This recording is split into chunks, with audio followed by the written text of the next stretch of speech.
आज मेरे लिए खुशी की बात है कि प्रधानमंत्री आवास योजना के लिए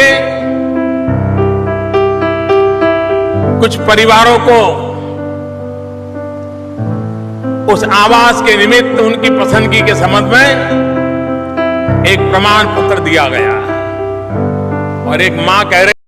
हाँ दोस्तों, माननीय प्रधानमंत्री नरेंद्र मोदी द्वारा यहाँ पर जो आर्थिक रूप से कमजोर वर्ग के हैं उनको यहाँ पर 3 करोड़ यहाँ पर लाभुकों को यहाँ पर जो आवास योजना का लाभ देने का यहाँ पर निर्णय लिया गया। ये सभी जो गरीब वर्ग से आते हैं उनका सभी को यहाँ पर आवास के लिए यहाँ पर अप्लाई का प्रक्रिया शुरू कर दिया गया। कितने कितने इसमें रुपया मिलेगा इसका जानकारी बताएंगे, किस रूप में इसका अप्लाई करना है, अप्लाई का पूरा जानकारी बताएंगे। तो वीडियो शुरू में से जरूर देखें। अगर वीडियो पसंद आएगा तो वीडियो को लाइक शेयर जरूर करें। चाहते हैं लगातार अपडेट सबसे पहले आप तक मिल सके तो चैनल को जरूर सब्सक्राइब कर लें। आने वाली हर एक अपडेट की जानकारी सबसे पहले आप तक मिल सके आपके लिए व्हाट्सएप चैनल और टेलीग्राम बनाए, वहाँ पर वह जुड़िए। कोई भी अपडेट की जानकारी सबसे पहले देने का काम करते हैं।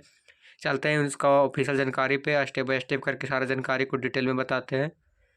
यहाँ पर देखेंगे तो माननीय प्रधानमंत्री इस वर्ष यहाँ पर तीसरी बार प्रधानमंत्री बने हुए। इसके लेकर यहाँ पर उसके खुशी में यहाँ पर जो भी गरीब वर्ग से आते हैं उसका जो यहाँ पर बताया तीसरे कार्यक्रम का प्रथम दिवस जन कल्याण को यहाँ पर समर्पित के यहाँ पर डिसीजन ली गई है, जिसमें आदरणीय प्रधानमंत्री श्री नरेंद्र मोदी जी ने की अध्यक्ष के आरोपित एनडीए सरकार की पहली बैठक के यहाँ पर लिया गया है, जिसके ऐतिहासिक निर्णय जिसके तहत यहाँ प्रधानमंत्री आवास योजना के लिए यहाँ पर जो बताया गया है कि तहत 3 करोड़ यहाँ पर नए घर बनाए जाएंगे।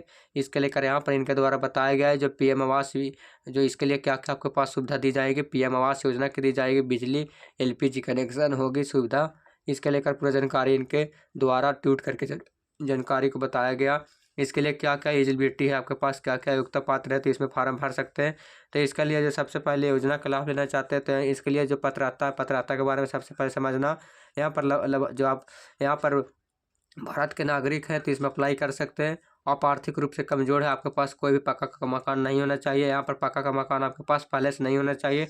लाभार्थी किसी अन्य सरकारी आवास पहले आपके पास कोई भी पहले से यहाँ पर आवास मिला हुआ है तो दोबारा यहाँ पर आवास नहीं दी जाएगी। जो बताया गया है कि जो एसएससी जो 2011 में जो जनगणना किया था उसके आंकड़े के अनुसार आपका जो वहाँ से आपका डाटा निकाला जाएगा, उसी डाटा के अनुसार आपका इस राशि को दी जाएगी।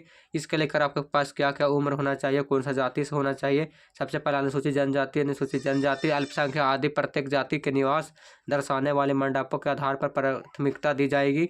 उसके बाद ऐसे परिवार जिन्होंने यहाँ पर 16 से 59 वर्ष की आयु के बीच कोई भी वैसा शारीरिक रूप से सक्षम नहीं है, आपका कोई विकलांग है ऐसा रूप में आप भी देख सकते हैं। उसका भूमिहीन है परिवार अपने अधिकांश आय को यहाँ पर दैनिक मजदूर कमाते हैं, आपका कोई आय जो है आपका आय का स्रोत अच्छा नहीं है। उसका परिवार का अधिकतम जो वार्षिक आय 18 लाख यहाँ से अधिक नहीं होना चाहिए। उसके बाद इसमें जो आर्थिक रूप से 4 अलग अलग यहाँ पर भागों में बांटा गया। जो भाग सबसे पहला जो भाग है जो इसके लेकर बताया गया है, सबसे पहले EWS आर्थिक रूप से कमजोर वर्ग जो सालाना कुल यहाँ पर 3 लाख से कम होना चाहिए। उसके बाद LIG का निम्न आय जो 3 लाख से 6,000 सालाना होना चाहिए। इसका पूरा जानकारी यहाँ पर समझ सकते हैं। इसके लिए क्या क्या आपके पास डॉक्यूमेंट होना चाहिए। डॉक्यूमेंट का बात करें तो यहाँ पर सबसे पहले डॉक्यूमेंट है आधार कार्ड आपके पास होना चाहिए, वोटर ID कार्ड आपके पास है तो अप्लाई कर सकते हैं, पैन कार्ड आपके पास होना चाहिए।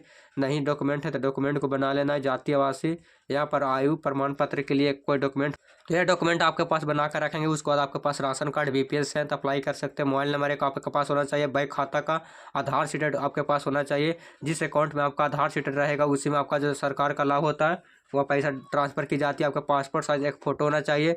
इसके लिए क्या क्या आपका योजना का अगर यहाँ पर अप्लाई करना चाहता है, अगर ग्रामीण से है तो ग्रामीण को यहाँ पर शहरी दोनों के लिए आवेदन करने की जो प्रक्रिया अलग अलग है। ग्रामीण का और शहर का जो आवेदन प्रक्रिया अलग अलग करने की है। अगर ग्रामीण से आते हैं तो आपका ऑफलाइन के माध्यम से ही फॉर्म अप्लाई करना होता है।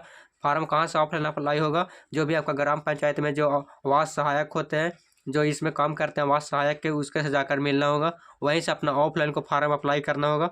ऑफलाइन फार्म अप्लाई करने के बाद ही आपका यहाँ पर जानकारी को अप्रूवल की जाती है। नहीं तो आपका जो भी ग्राम पंचायत में मुखिया सचिव होंगे उनके द्वारा भी ये डिसीजन बता सकते हैं और वहाँ से भी अप्लाई करा सकते हैं ऑफलाइन। नहीं तो आवास सहायक वहाँ पर नहीं कर रहे हैं तो लेकिन यहाँ पर ऑनलाइन करने की कोई सुविधा नहीं है तो आवास सहायक से ही जाकर मिलना है। नहीं तो अपना ग्राम पंचायत के जो मुखिया सचिव होंगे उनके से मिलना होगा, वार्ड सचिव से। तो यह जानकारी यहाँ पर ग्रामीण के लिए है। अगर शहरी से आता है, शहरी से उसका ऑनलाइन के माध्यम से अप्लाई कर सकते हैं, और ग्रामीण से आता है तो आपका 1,20,000 दी जाती है, जो 3 किस्त में करके दी जाती है। सबसे पहला किस्त जब आपका पूरा जानकारी वेरीफाई हो जाता है कि आप इसके पात्र होते हैं, जब इसका योजना के लिए पात्र होते हैं, तो सबसे पहले आपका पहला किस्त 40,000 दी जाती है। उसके बाद अपना जो घर का निर्माण शुरू कर देते हैं, प्रारंभ कर देते हैं, उसके बाद आपका द्वितीय किस्त दी जाती है। द्वितीय किस्त हो जाने के बाद आपका घर जब कंप्लीट हो जाता है तो तृतीय किस्त दी जाती है। तृतीय किस्त में आपका पूरा जानकारी अप्रूवल हो जाता है। उसको जैसे जैसे जियो टैक्सिंग कंप्लीट होता है वैसे वैसे आपका जो राशि है देने का यहाँ पर काम की जाती है। लेकिन ऑफलाइन के माध्यम से बहुत लोगों को यहाँ पर फार्म अप्लाई नहीं हो पाता, क्योंकि ऑफलाइन यह होता है कि जो आपका जो भी आवास सहायक जो मुखिया होते हैं, वो ऐसा स्थिति में जिनके पास पैसा होता है, जिनके पास पहले से घर बना हुआ होता है, उसी को यहाँ पर पैसा निकल उसी को कॉलोनी है वो पास करवा देते हैं, आवास पर पास करवा देते हैं। लेकिन जो इस तरीका का लाभ लेने के लायक है उसका पास नहीं करवा पाते हैं।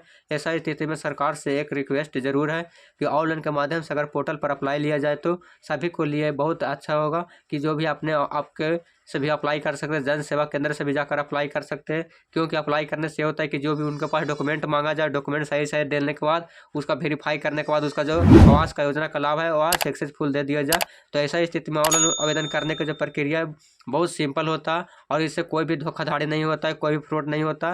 तो ऐसा स्थिति में अगर ऑनलाइन कर दिया जाएगा तो सरकार के लिए भी अच्छा बेनिफिट होगा, और जो गरीब लोग होते हैं जो इसका आवास योजना का लाभ लेना चाहते हैं उसके लिए भी अच्छा यहाँ पर बेनिफिट होना चाहिए। तो इसका पूरा जानकारी था, मैं इस वीडियो में स्टेप बाय स्टेप करके बताया हूँ। फिलहाल मिलते हैं नेक्स्ट वीडियो में। वीडियो देखने के लिए बहुत बहुत धन्यवाद।